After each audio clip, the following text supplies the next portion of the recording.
Just have a little think about how you're sitting, posture, feet down, possible forwards in the chair, weight a little bit forwards as well. It's just establishing that this posture as something to aspire to. You're not necessarily going to be able to maintain it through the whole of the session.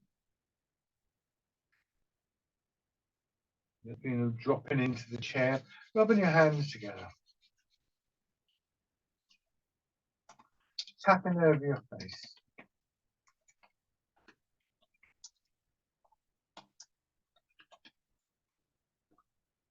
Over your head and neck.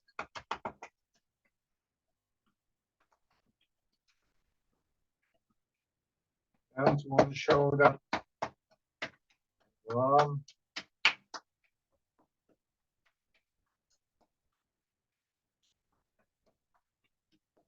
Side.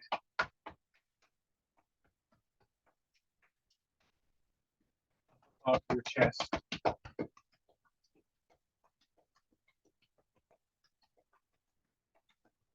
Belly.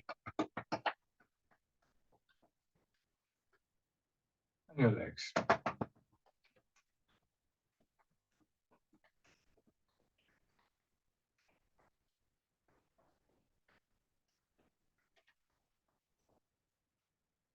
Okay, and then sit back in the recliner position. Have your feet out. This encourages a dropping back into the chair. So your weight dropping into the chair. And see if there's anything you can do to help that process. Are you holding some kind of tightness somewhere? You're not necessarily going to be able to release that, but it's good to recognize that. And to the extent that you can do that, get a sense of sinking more and more into the chair. Notice the changes that brings about in other aspects of your posture. Maybe you're in a breathing. Maybe you feel that if you're able to let your back really sink into the chair, what does that do to your chest? What does that do to your shoulders? Those kind of things. Just observing these changes.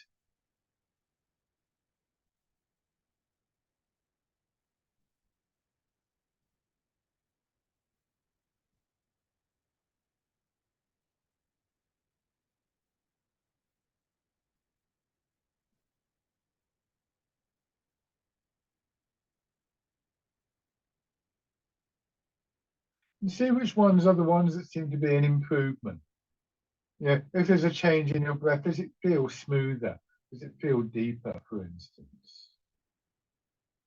So that when we come back to the upright position, where it's not possible just to flop, there's much more of a structure here, but we want to try and bring some of those same qualities. So if it was your breathing, then how do we do that? If it was a sense of releasing in your chest or your shoulders or your neck, finding a way to allow that to happen in a more structured position. And the key to this is always going to be starting at your feet, starting with the foundation, the base that you're resting your body on. So in the case of the seated exercises, feet and hips. Coming forward slightly so that you don't feel as though you're right at the edge of that area.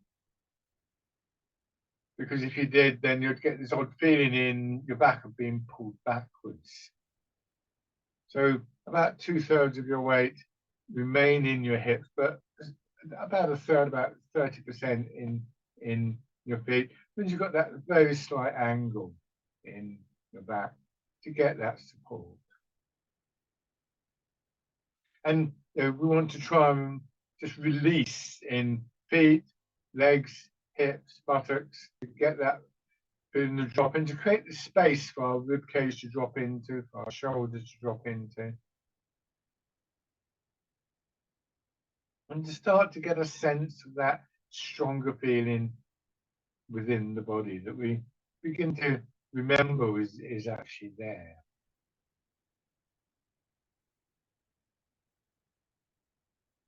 And these observations begin to bring our attention gently into our body. And really, we get the best out of this art if we view it as a moving meditation. If we view it as exercise, and it just becomes this slightly slow, more relaxed feeling of movement. But we would get that through the moving meditation tag anyway, because you're moving. We could think of it as something which works with the energy within the body, maybe to release blockages of energy. But again, our awareness of that and the movement are the things that actually help us to do that. So in many ways, we could see all the different aspects of Tai Chi being like things around the edge of a circle. And that element of meditation, of learning to focus our attention, to notice what is going on within the body and outside of the body, sits at the center of the circle and is fundamental to all of those elements.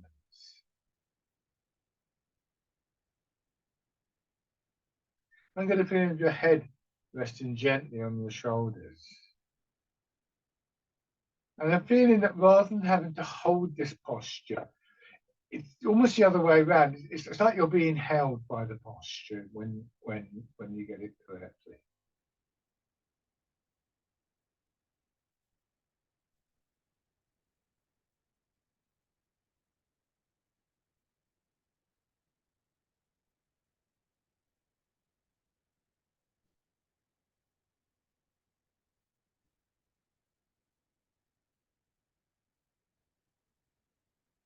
And then begin to turn your head from side to side very gently.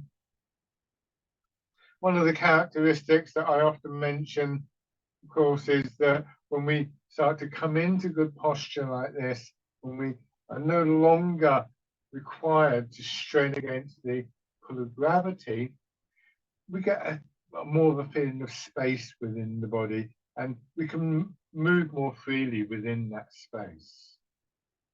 So never take a movement to a point where it's, you go back to that sense of gripping, tightening.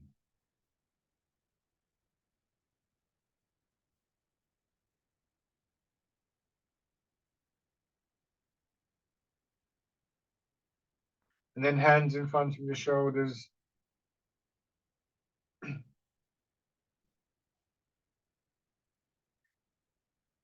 The quality of the movement, we're always looking for that smooth, fluid quality, like water flowing, or the joints of your body are in a way well oiled, shall we say.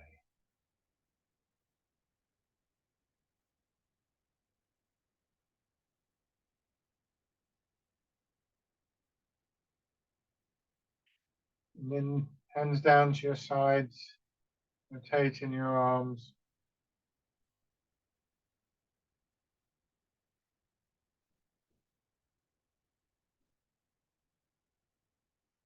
For all sorts of reasons, it's really important to try and keep the joints of our body moving freely.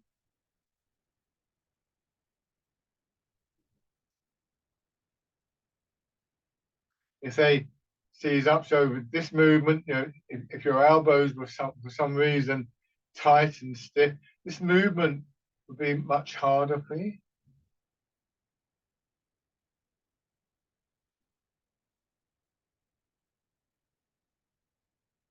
And then winding around as much of a full circle as you can manage. Never force the movement.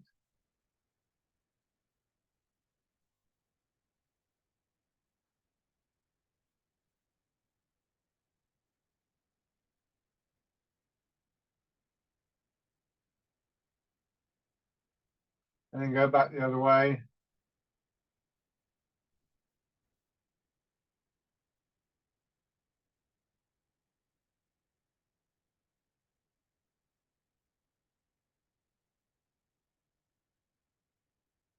Your hands rest. Looking forwards on the bones at the base of the pelvis. Think of them as being like the blades of a rocking chair. You tilt forwards and then use your legs and your feet to gently push yourself down. Feel that your legs and your feet are like springs, or like the long blades, running blades that we see the power athletes wearing these days. The very shape that we're talking about is curving in one direction, curving in the other direction. If you had a sort of supple piece of wood, for instance, and you pressed at both ends, then it would spring out again. And in the same way as our weight goes forward, it compresses the leg and then starts to push us back. At the same time, it's not just the legs here. Here, as you go forward, you imagine somebody takes hold of your belt, and maybe they're trying to stop you falling out the chair, and they pull you back and you get drawn back up.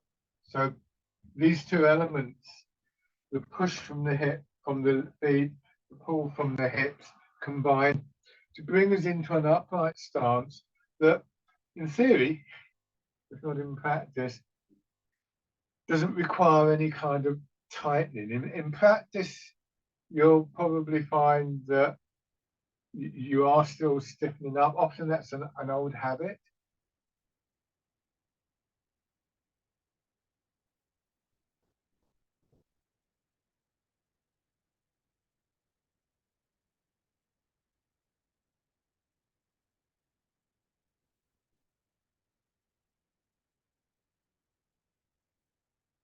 Turning the center of your body a little. So now more of your weight goes into the leg that you're moving towards. Feeling the transition of your weight. One part of your body fills up with the weight while another part empties of the weight. Turn the other direction, making the transition from full to empty. And this is one of those very subtle movements that we can begin to influence through our mind in one way or another, often just an intent. And Tai Chi and Qigong are intentional movement, are consciously intentional movements. We mean to do the movements. And we find that there are many things that will change through that process of intent, particularly the smaller, more subtle elements within the art. And then going around in a circle.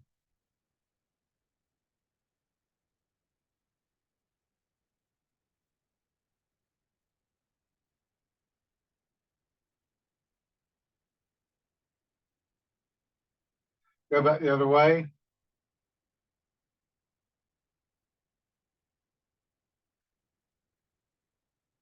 And as we see in the main body of exercises, most, if not all, of the exercises have some kind of connection with this movement of the weight and the mechanisms that are involved in doing that. Coming back to your central position, step out with one foot, trying to get the whole of your foot comfortably on the floor.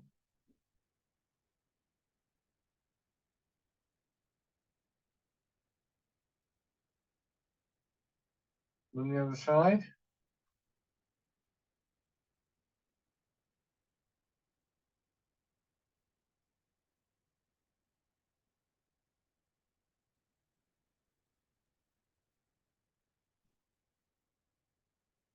And back. So now bringing upper body into the movement. There's a definite hierarchy, I think.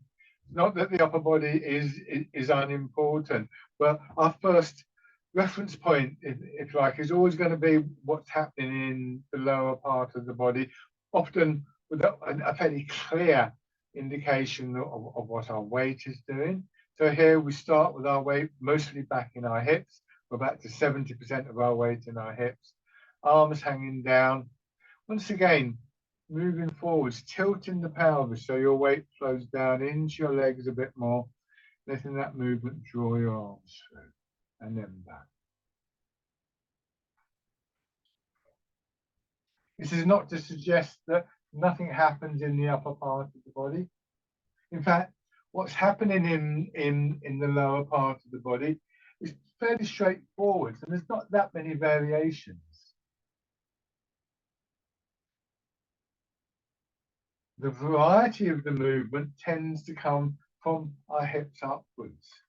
So we want to learn to apply our intent there. We've got, the reason I'm doing it with one arm, by the way, is that I can't do it with both arms. So use these movements to increase your awareness to what's happening within the body. For instance, with this one, fisherman castanet, as your arms swing forwards, where do you feel a sense of expansion in your body? Where do you feel a sense of contraction in your body?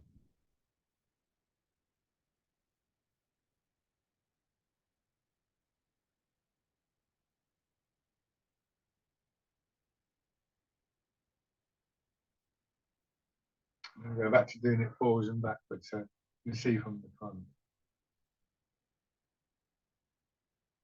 So training your awareness to recognize these changes. Now, this time imagine the ball behind your arms coming over.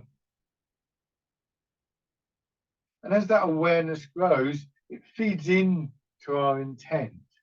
So with this one, for instance, one aspect of that intent is that you imagine the ball in front of you, you're pulling your arms over the ball or pulling the ball in towards you, whichever way you care to think about it.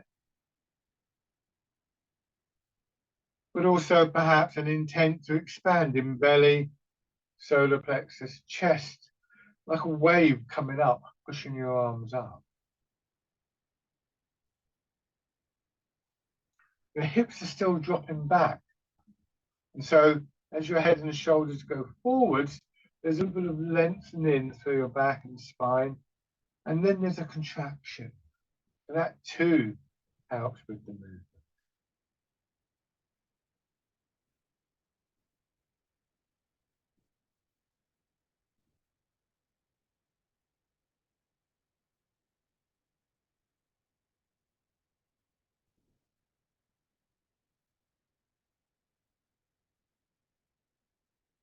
One more time. And feeling here, as you turn your hand palm in, the change.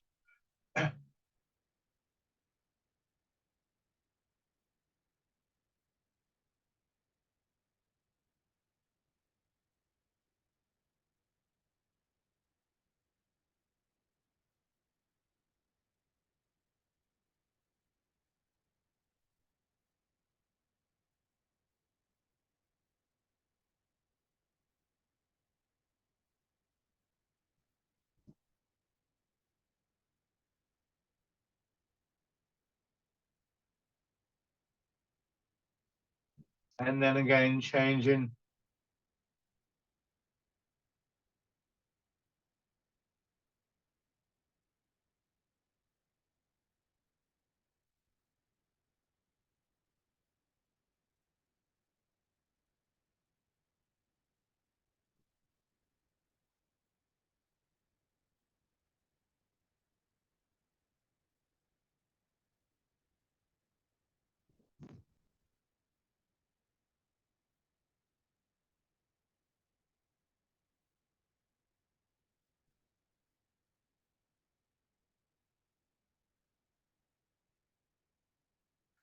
One more time with this, and then we're going to go back to fisherman castanet and do those first three exercises in a little sequence. So, actually, no, sorry, we're not going to go to fisherman castanet. What am I talking about? Rolling the ball is the one we're going to go to. I can't count. Going forwards, feeling the expansion coming up through belly, solar plexus, and into your chest. And the next time, do the difference, belly and chest, but is there a difference in your chest and your upper back? And then push and wave.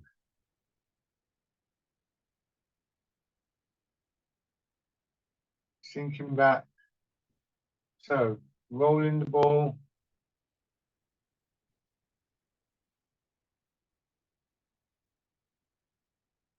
And then pigeon spreads its wings. And pushing away. The idea of this is not to think, oh, have I got this correct or anything? But rather to feel that actually you can notice change within the body, subtle variations. They're not even necessarily going to be consistent over a period of time. And as your awareness improves, you may notice other things. But really, it's about noticing and keeping that focus of attention, and through that, influencing your intent. So here, it's not just about the pigeon spreading its wings, but that subtle change in ribs and upper back. Here, similar, but other elements that are there, perhaps stronger lower down in the back. Here, we feel the pull through the back and the expansion in the front of the body, pushing up. And those are just ideas. It's hard to have a conscious intent if you don't know what's going on.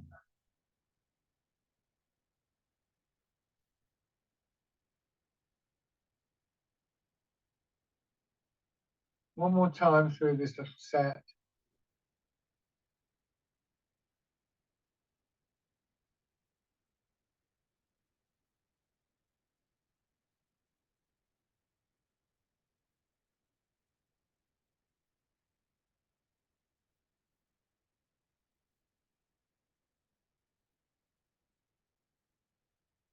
And then punch with both fists.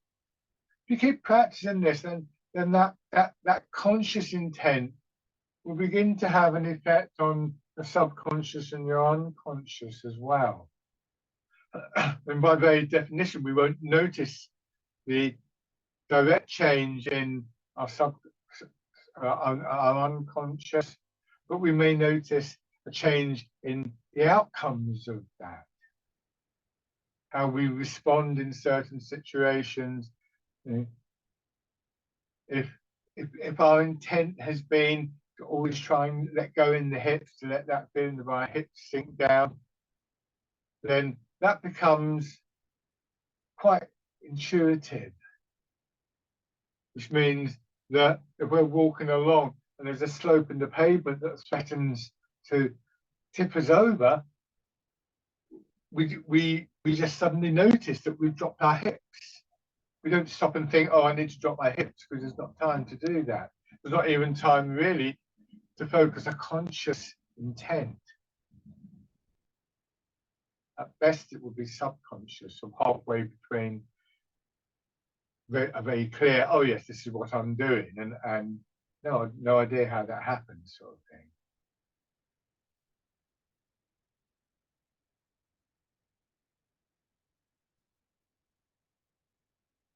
And then winding out and back.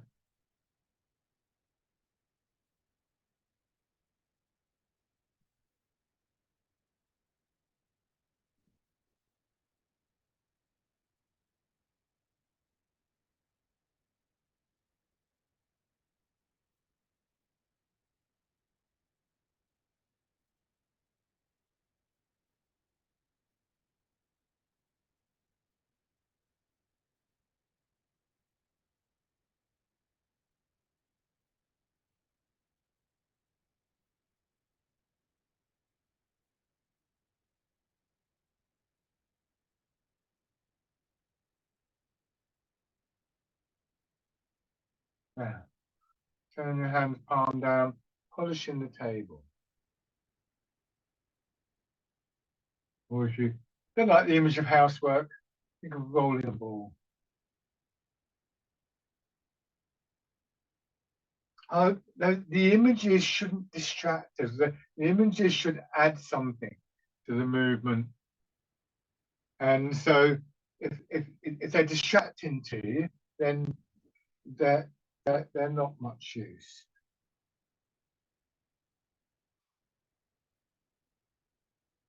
And again, this requires intent and a clarity of awareness. It's very, very easy to lose the focus of our attention.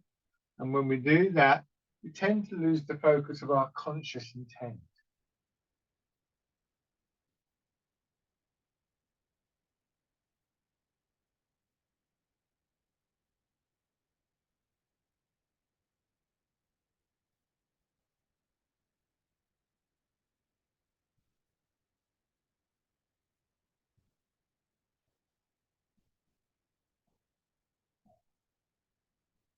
One more of these.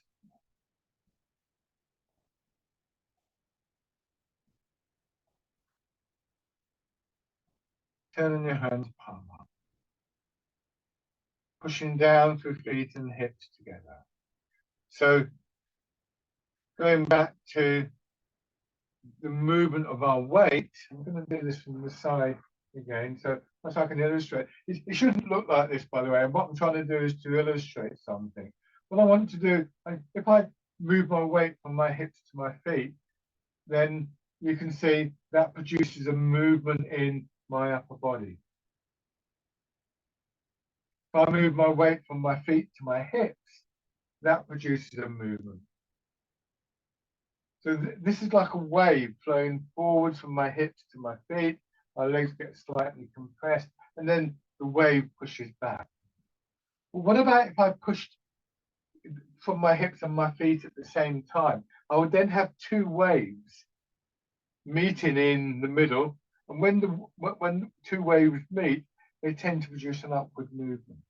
I think on the beach, the waves splash up, don't they? And that's what's happening. So although you can't see the weight moving because it's an internal process, you can feel the movement from your feet and your hips meeting in the middle, producing this movement upwards. It's good to feel it mostly in your back and your spine, and then filling into the front of your body.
One more time,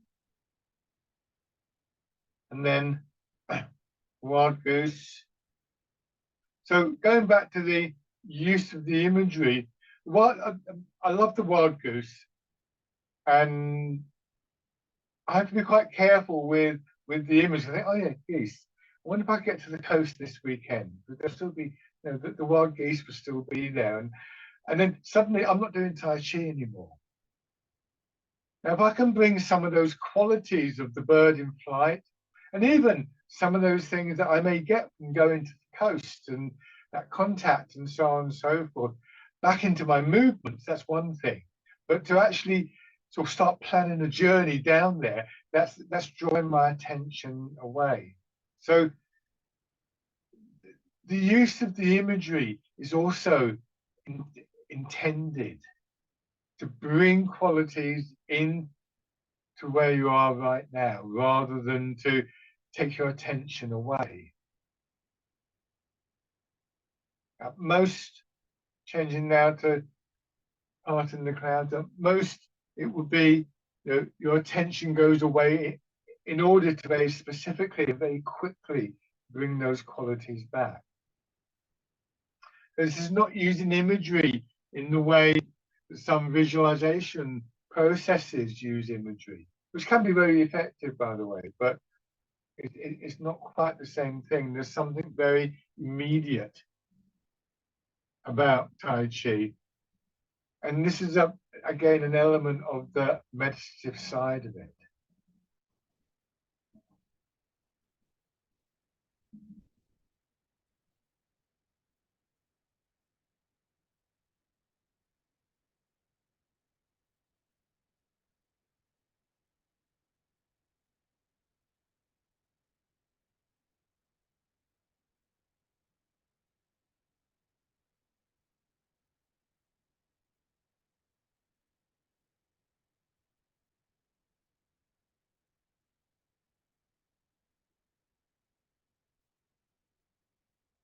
And then dragon plucks the stars from the sky.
One more on each side.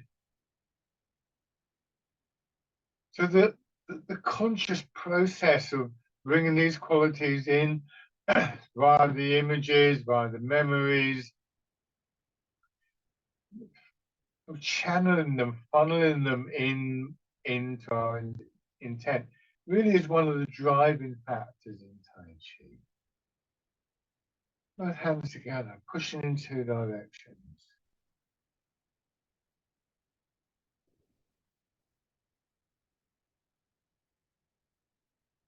It's not to suggest that there aren't subconscious and unconscious elements to what we're doing as well. I'm not sure, it's quite an odd distinction to make. Some things are more at the front of our attention. So, for instance, the image of moving through water is one that we bring to mind. Think, oh yeah, we maybe notice the change in how the movement feels as a consequence. We don't constantly think of moving through water.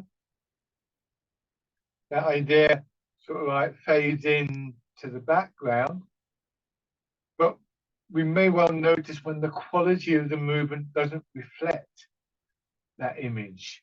And so we bring that image back for a moment or two to get the quality of the movement back.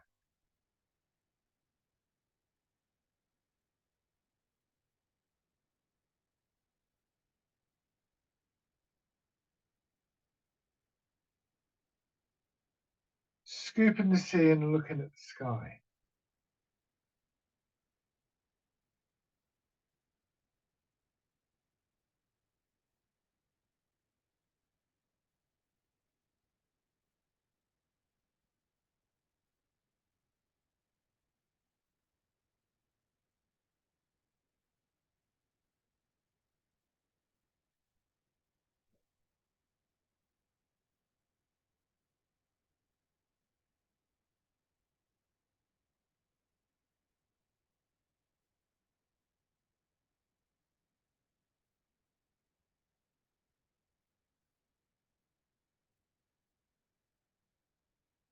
And grasping the tiger's ears.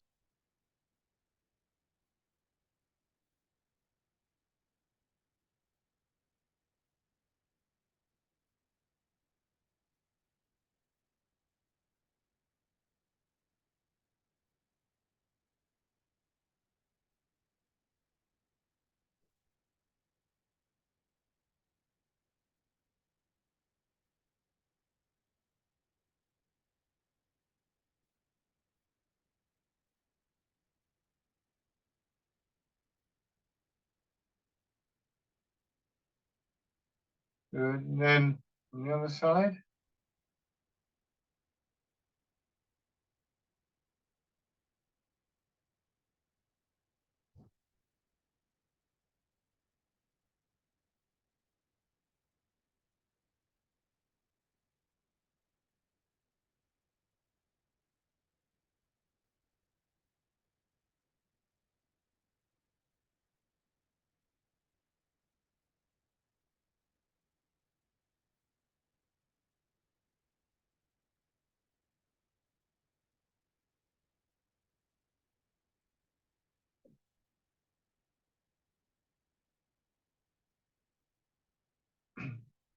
And then changing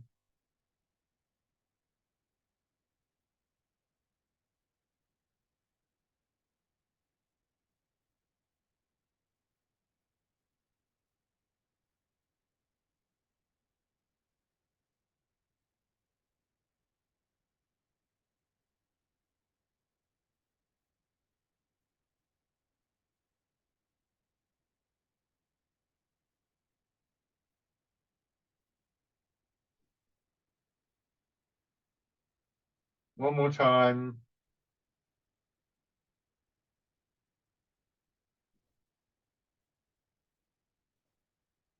And bring the feet parallel. Again, rubbing your hands together.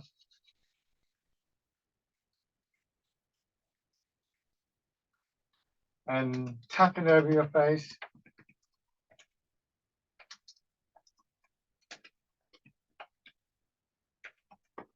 Over your head and neck.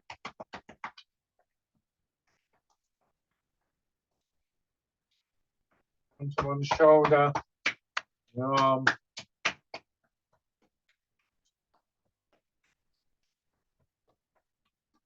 Side.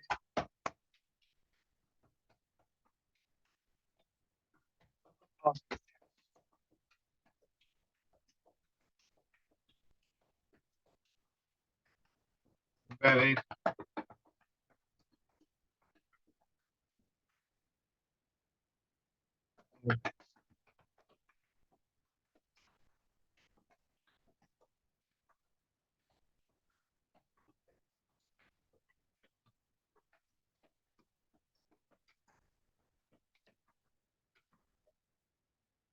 Rest your hands down and pushing your heels up.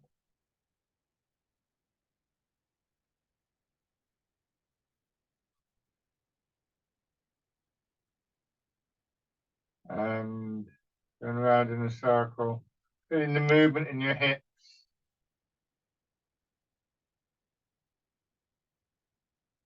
And back the other way.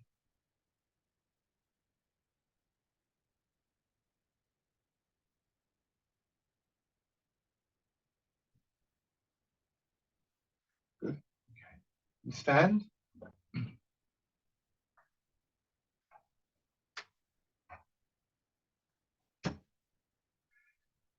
Rooting down the wild goose and parting the clouds as a little sequence. So feet hip width apart, weight a little bit forwards, settling into your chair, settling into your hips, so much for your conscious intent, and pushing up. Then expansion all the way through your body, and then sinking down again, and rooting down.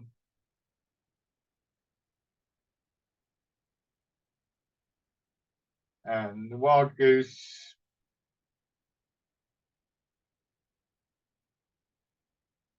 And parting the clouds. So first of all, focusing very much on that movement down and up in your hips and the feelings in your legs, the loading and the releasing in your legs, however you think about it. So that just continues. We are aware that it's happening. It's like if you ride a bike, then you pedal and you pedal the bike and you don't stop pedaling, but you don't think about, oh, got to push that foot down, got to push that foot down. It just chugs along in the background. There's something that you do. And there's lots of things that we do like that. I wouldn't call them unconscious, but they're not right at the front of our attention. And then we're able to focus more on the feelings of movements, subtle changes in the upper part of our body. First of all, we copy the arms. So the arm movements, the dominant ones. But again, for everybody here in the class, we have to remember those without too much of a problem. You may get it wrong occasionally, but mostly it's okay. So those arm movements will have a resonance within your body. So again, now the arm movements are slightly in the background. Not too much, because otherwise it would be easy to make it, you could easily go wrong with this. And that happens. So now we notice the changes within the body, where we feel the expansion in one movement compared to another movement, and so on and so forth. And those movements are much more subtle. And the more subtle that awareness becomes, the more we're likely to be able to influence the movement overall through those subtle changes, because we're more likely to be able to sort of like produce a change through an image, through our intent in one way or another, on a small part of the body and a small action, than we are a big action. But those small actions will accumulate into the bigger movements.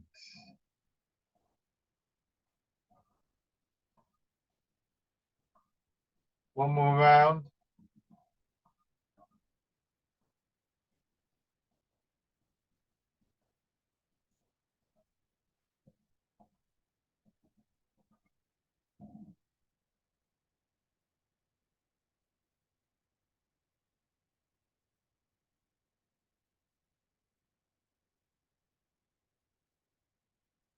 Good.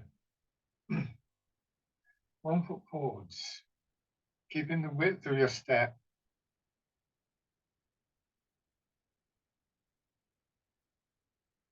So our weight is transferring. And we think, okay, one way of thinking of this, and I'm not saying one is, excuse me, I'm not saying one necessarily overrides the other. It's just, it's like your attention going deeper. So we get a bit of pushing from the leg.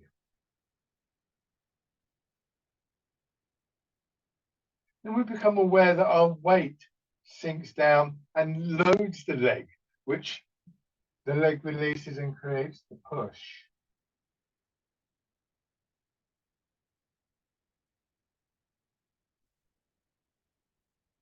Then we start to think about perhaps what's happening in the joints, that the joints of the leg are slowly expanding, opening out, and then contracting.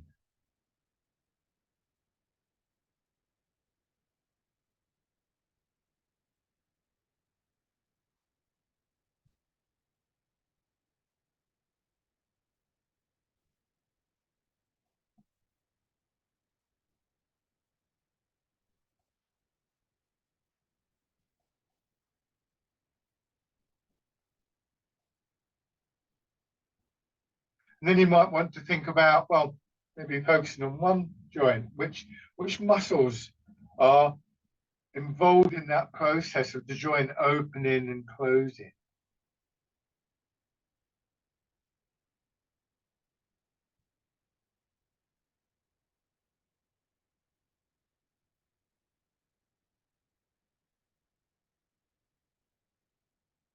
Beginning to raise your toes and your heel.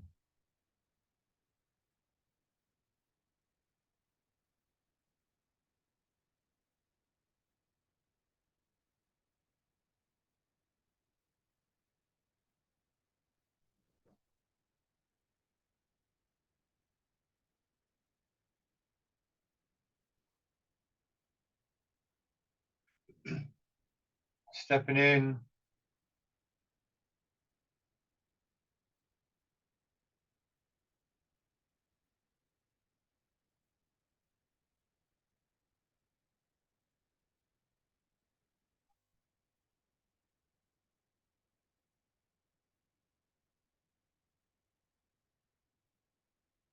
And then on the other side.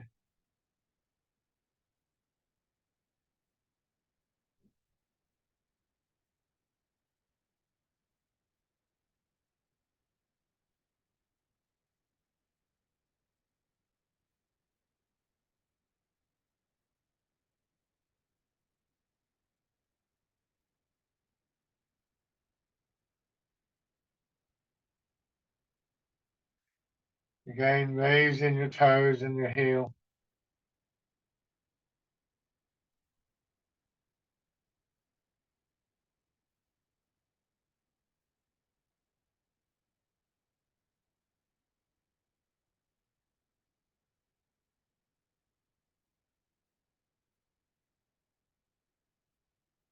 And stepping in.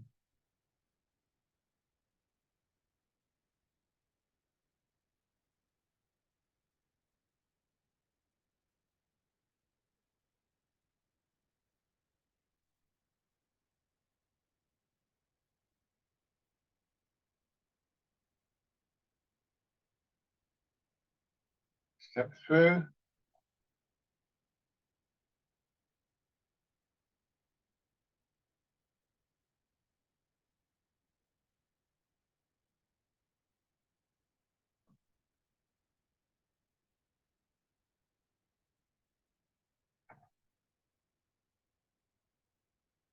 And then in the other direction.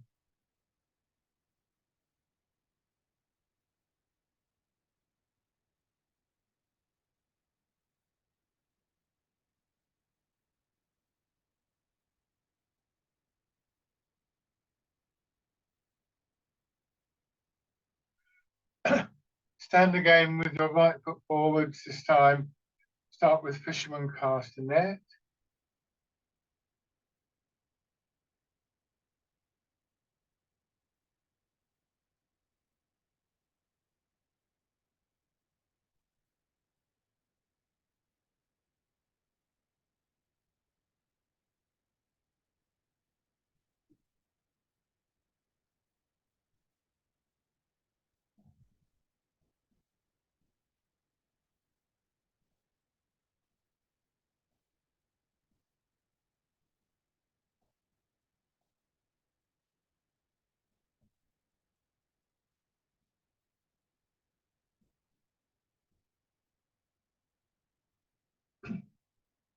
One more time. As you go back this time, turn in the center of your body towards the direction of the front foot and go forwards and then turn the opposite way. And see if you can just recall feeling of the movement of wild goose. We're not going to go up and down in the hips, but we look for those same qualities of expansion and contraction in the upper part of the body, because the arms are doing effectively the same thing. There is still a push from the feet, but that's directed more forwards and backwards, but we still feel that expansion up. So we can use our intent, our memory of what's happening in the wild goose to lead us in to Wind Blows the Willows.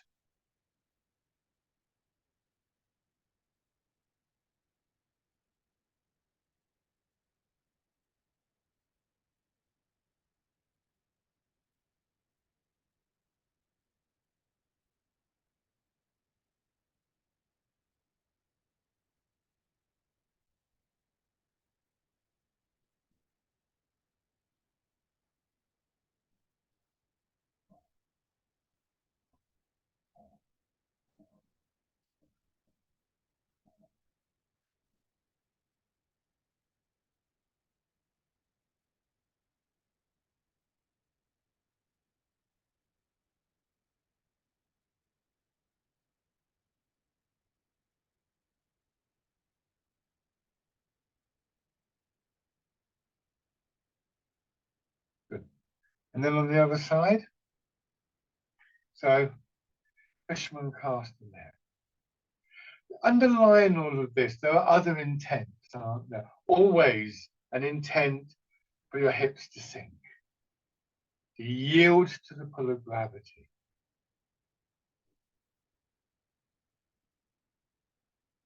to maintain an alignment with the pull of gravity. This is what I mean when I talk about, and I use the term very loosely. I'm not a psychologist or anything like that, but we think in terms of subconscious, unconscious intents.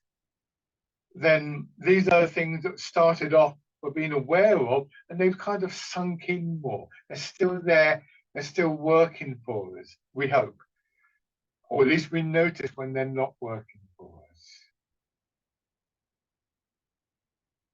And then, sorry, wind blows the willows. Just as when we pedal the bicycle, there's that, and that's an intended action. We don't have to, oh, I've forgotten to pedal the bicycle. Or sometimes we might have to, but you know what I mean.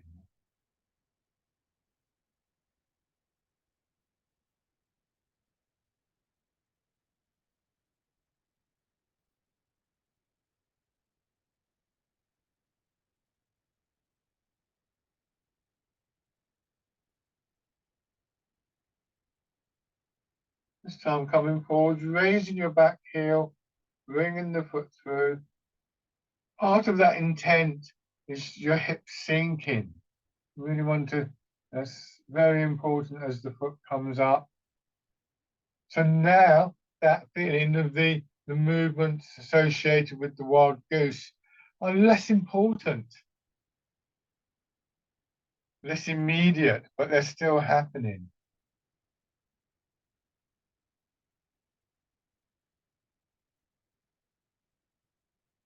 And then going back, if they're not happening, by the way, if we're straining and we suddenly started to do this, as you can see, as soon as I do that, I start to wobble around. So, as I said, you know, there can be this kind of hierarchy of the body, but also in terms of at any particular moment, what is important for us to focus on.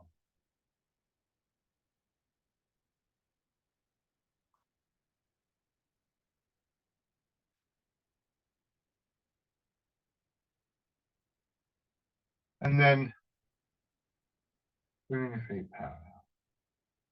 Shake out. Good. Go back to your chairs.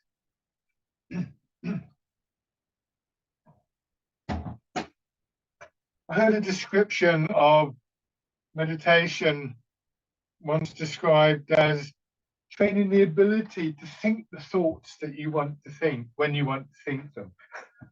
So I think it's quite interesting to think of having that degree of not control, but that degree of connection with the things that are going on inside of us. And so you could expand that and say that Tai Chi and Qigong enable us to make the movements that we want to make when we want to make them. And there's a very much a link there to what's happening within the mind. I just took my glasses off because my intent told me, oh, we're going to rub our hands. In fact, we're not. So that was a failure of intent, a failure of not a failure, but that's too negative a term. But I wasn't. That was an unintentional action, or maybe we could call it sort of, I don't know, instinctive, or just an unconscious intent, a bit of my mind drifted away for some reason, thinking of something different. Let your arms drop down, and then embrace tiger, return to mountain. Sustaining correct intent is always very difficult.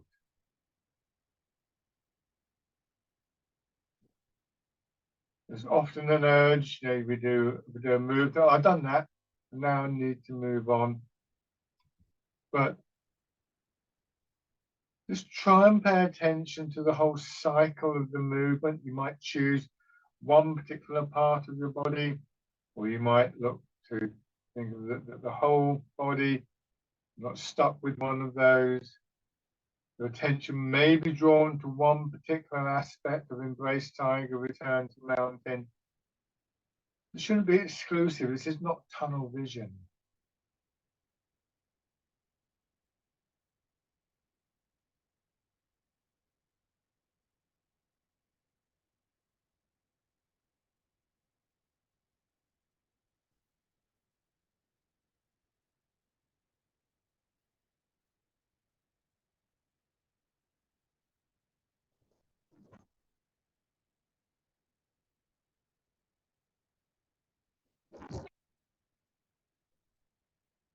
One more time.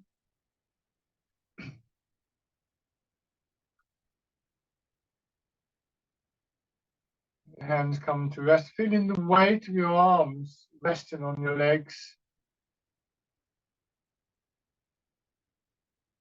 Feeling the weight of your head flowing down through your back into your hips. From your hips down in through your legs into your feet.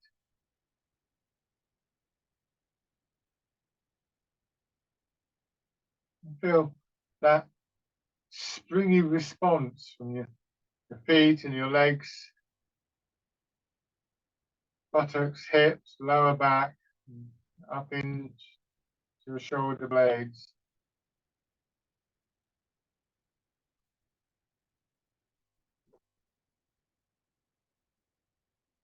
Just taking a couple of slow, gentle breaths as you say.